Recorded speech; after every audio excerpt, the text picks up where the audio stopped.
বিশ্বের অন্যতম গুরুত্বপূর্ণ জ্বালানি রুট হরমুজ প্রণালী। এই জলপথের নিরাপত্তা নিশ্চিত করতে মার্কিন প্রেসিডেন্ট ডোনাল্ড ট্রাম্প মিত্র দেশগুলোর সহায়তা চাইলেও তাতে সরাসরি সাড়া দেয়নি অস্ট্রেলিয়া ও জাপান। সাফ জানিয়ে দিয়েছে সেখানে কোনো যুদ্ধজাহাজ পাঠাচ্ছে না তারা।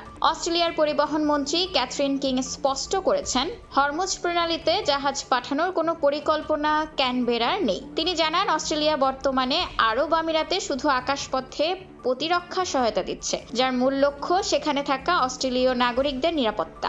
গুরুত্বপূর্ণ এই জলপথ রক্ষায় সরাসরি সামরিক অংশগ্রহণে আগ্রহী নয় দেশটি।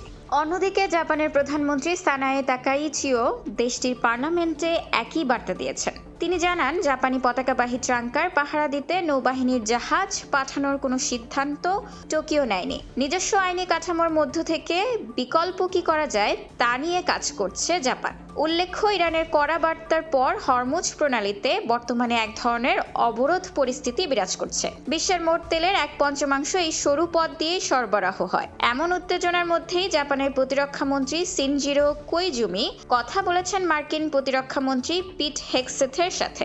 যুক্তরাষ্ট্র জাপানি জোটের সক্ষমতা বাড়ানোর প্রতিশ্রুতি দিলেও মধ্যপ্রাচ্যের এই যুদ্ধে সরাসরি জড়ানো নিয়ে সাবধানী অবস্থানে রয়েছে মিত্ররা। ওয়াশিংটনের আহ্বানে সাড়া না মেলায় হরমুজ প্রণালীর ভবিষ্যৎ নিরাপত্তা এখন কোন দিকে মোড় নেয় সেটি দেখার বিষয়। বিশেষ করে জাপানি প্রধানমন্ত্রীর আসন্ন ওয়াশিংটন সফরে ট্রাম্পের সাথে বৈঠকে এই ইস্যুটি নতুন মাত্রা পেতে পারে।